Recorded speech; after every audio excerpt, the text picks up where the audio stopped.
एक, योग्यताएं और कार्यकाल। अलग अलग आयोगों की आयु सीमा और उनके कार्यकाल की लंबाई ये अक्सर सबसे ज्यादा कंफ्यूज करते हैं। तो आइए सबसे पहले इसी कंफ्यूजन को दूर करते हैं।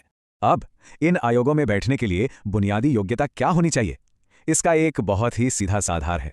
या तो व्यक्ति के पास एक ठोस प्रशासनिक अनुभव हो, जैसे कोई आईएएस अधिकारी, या फिर उनका बैकग्राउंड न्यायिक हो, जैसे रिटायर्ड मुख्य न्यायाधीश।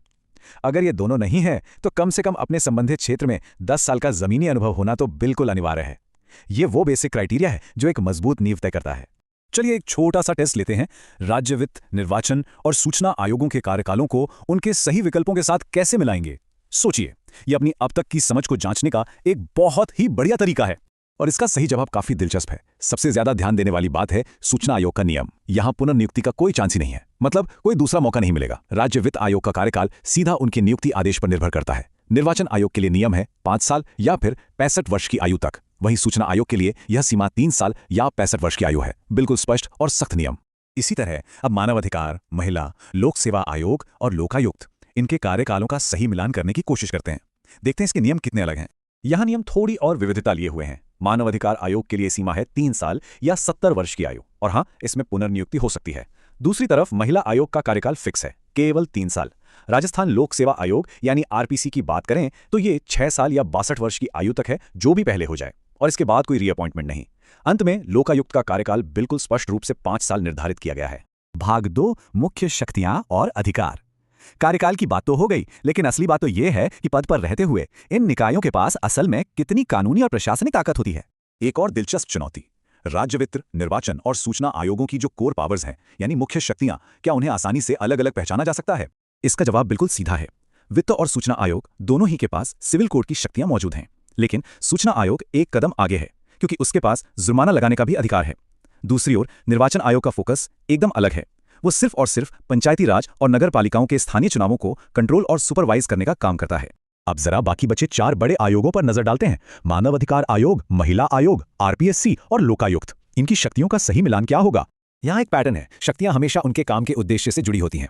मानवाधिकार और महिला आयोग, इन दोनों के पास संबंध भेजने और दस्तावेजों को मंगाने के लिए सिविल कोड की शक्तियां हैं। आरपीएससी का रोल थोड़ा अलग है। ये मुख्य रूप से भर्ती और अनुशासन के मामलों में एक सलाहकार या एडवाइजरी बॉडी की तरह काम करता है। लेकिन लोकायुक्त की शक्तियां सीधे नागरिक प्रक्रिया संहिता 1908 से आती हैं, जो खासतौर पर करप्शन यानी भ्रष्टाचार की गहराई से जांच करने के लिए बनाई गई हैं। भाग 3, प्राथमिक कार्य और कर्तव्य। अभी तक हमने सिर्फ शक्तियों की बात की है, लेकिन जमीन पर रोजमर्रा के कामकाज में ये आयोग असल में करते क्या हैं? ये तुलना चीजों को बहुत साफ कर देती है। एक तरफ वित्त और निर्वाचन आयोग हैं, जिनके काम बहुत ही स्ट्रक्चरल हैं, जैसे टैक्स का बंटवारा करना या वोटर लिस्ट तैयार करवाकर चुनाव संपन्न कराना। वहीं दूसरी तरफ मानवाधिकार आयोग है। इनके काम सिर्फ फाइलों तक सीमित नहीं है। मानवाधिकार उल्लंघन की जांच करना, जागरूकता फैलाना और यहां तक कि जेलों का खुद जाकर भौतिक निरीक्षण करना, ये इनके मुख्य कार्यों में शामिल है। चलिए कार्यों पर आधारित एक आखिरी सवाल, महिला आयोग, आरपीएससी और लोकायुक्त की असल जिम्मेदारियां क्या क्या हैं? तो सही जवाब कुछ इस तरह है। महिला आयोग का पूरा फोकस महिलाओं के खिलाफ होने वाले अन्याय की जांच करने और पॉलिसी लेवल पर बदलाव की सिफारिश करने पर है। आरपीएससी, जैसा कि हम सभी जानते हैं, सरकारी भर्तियों के लिए परीक्षाएं करवाता है और ट्रांसफर पोस्टिंग पर सलाह देता है। और लोकायुक्त का काम है लोक सेवकों और बड़े अधिकारियों के खिलाफ करप्शन या खराब प्रशासन की शिकायतों की सख्ती से जांच करना। भाग 4, नियुक्तियां और निष्कासन। इन ताकतवर कुर्सियों पर लोगों को बैठाता कौन है, और उससे भी बड़ा सवाल, उन्हें हटाता कौन है?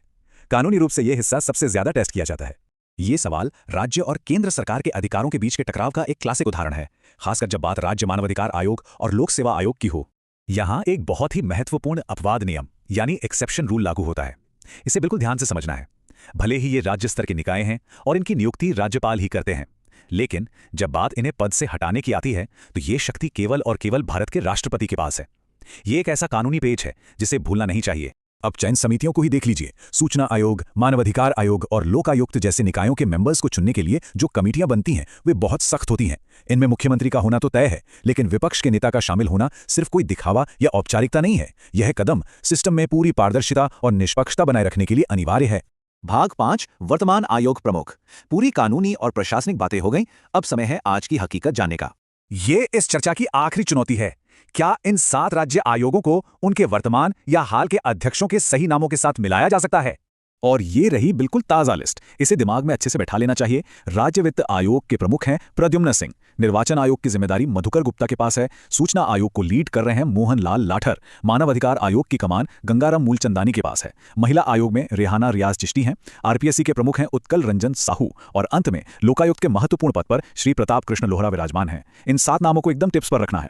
तो इस पूरे विस्तृत विश्लेषण को खत्म करने से पहले एक बहुत ही महत्वपूर्ण सवाल छोड़कर जाते हैं।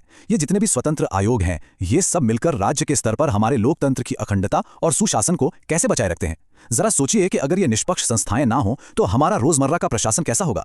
इस चीट शीट के जरिए हमने जो भी समझा है वो असल में सिर्फ नियम नहीं बल्कि एक पारदर्शी सिस्टम की रीढ़ है। आज के इस विश्लेषण में साथ जुड़ने के लिए बहुत बहुत धन्यवाद।